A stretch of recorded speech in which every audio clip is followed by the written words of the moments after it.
कुछ मेहमान आए हैं बरसाती परिंदे जो लोगों को गालियां दे रहे हैं।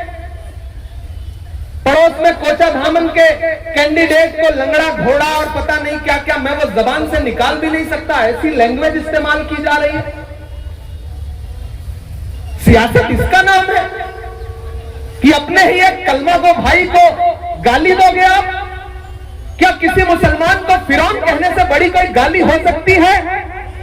हो सकती है? मुझे बताओ, क्या किसी मुसलमान को फिरौन और नमरूद कहने से बड़ी गाली हो सकती है?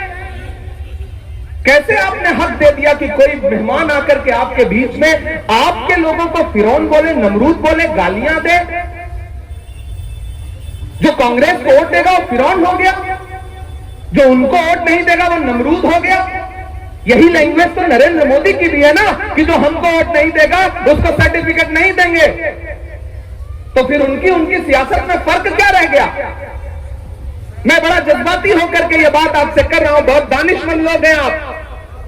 और सिर्फ यही नहीं, मैंने उनकी गालियां हिंदुस्तान के दूसरे शहरों में भी सुनी है। जो उनको वोट नहीं देगा उसे भला बुरा कहेंगे। यहां उलेमा इकराम बैठे हैं, ये अल्लाह वालों का इलाका है।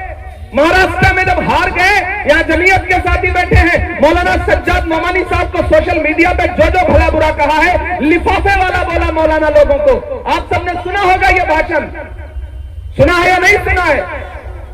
कि लिफाफे पे पलने वाले, अरे ये हैं तो ये मजहब की डोर पकड़ करके आगे बढ़ रहे हैं और हमको आपको रोशनी दिखा रहे हैं। इनको लिफाफे वाला बोलोगे आप? महज इसलिए क्योंकि ये आपको वोट नहीं दे रहे।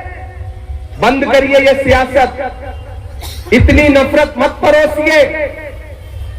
मैं ये हक किसी को नहीं दे सकता कि सीमांचल के बेटों को सीमांचल के बाहर का कोई आकर के लंगड़ा घोड़ा बोले, गाली दे। मैं ये हक किसी को नहीं दे सकता।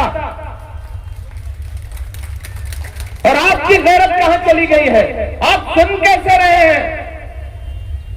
मैं आपका जमीर जगाने आया हूं, किशनगंज वालों, पोठिया वालों।